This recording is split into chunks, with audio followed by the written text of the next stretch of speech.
Welcome to Tennessee History for College Students. I'm Caitlin Ann, and today we will be discussing the Ramsey House in Knoxville, Tennessee. The 500 acres of land it sits on was known as Swan Pond and was bought from North Carolina for just $50 in 1786. James White presented the property to Francis Alexander Ramsey, and Ramsey came to live there in 1793. He ended up breaking the beaver dams that created the pond in order to drain them, and it resulted in very fertile farming land in which they used later.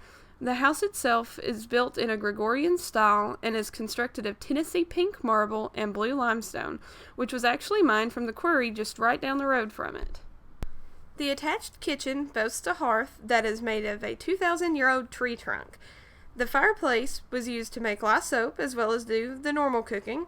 And above the kitchen, the Ramseys housed their 6 slaves, which included 5 women and 1 man. The women would have done the usual cooking and performed other odd chores in this room.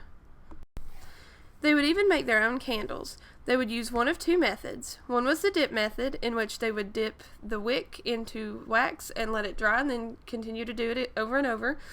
And the other was to actually pour the wax into these pewter candle molds and let them set. Unlike today, sugar was stored as hard, stone-like cones, and even their methods of making hard-boiled eggs was different. They would put boiling water into a metal bowl-like dish and lower the eggs into the water using a rack. This is the great room, also known as the dining room. It was used for dancing and entertaining guests such as William Blount and Andrew Johnson. In this picture, in front of the fireplace, you will notice their version of our microwave. It was actually simply used as a plate warmer for guests who were late coming to dinner. They would simply place their plate inside of the metal box, and it would keep their plate and food warm. This is a picture of pressed black tea. It was shipped from India in these blocks to preserve the tea and to make it easier for storage. This large chest was built in 1807 by Thomas Hope. It was used for storage of silverware, plates, the pressed tea, and other expensive items.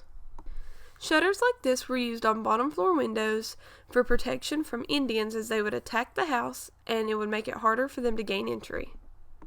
This type of door is called a Christian door. It is called this because the top is fashioned to look like a cross and the bottom like an open Bible. These types of doors were prevalent in homes in the South. This is a portrait of Colonel Ramsey's 3rd wife. He met her while staying at the Bijou Theater when it was a hotel, and they had several children together. She was actually pregnant with their last child when he died, and it forced her to move back to the Bijou Theater to raise the young children on her own. These 2 chairs were presents from Colonel Ramsey's first father-in-law, and the silver set was a wedding gift for one of Ramsey's sons, James. This is the master bed suite in the master bedroom. The curtains were used for privacy, as the master bedroom was also used for the guest room. The cribs were often homemade, and the baby would sleep in the master bedroom with its parents until it was old enough to sleep on its own. This is one of the beds on display in the children's bedroom. The blanket at the foot of the bed was kept rolled up like that so that it could be easily unrolled and then rolled back up and put into place. This bed, called a rope bed, is also on display in the children's bedroom. The ropes were used to keep the bed firm, and they were tightened almost every spring.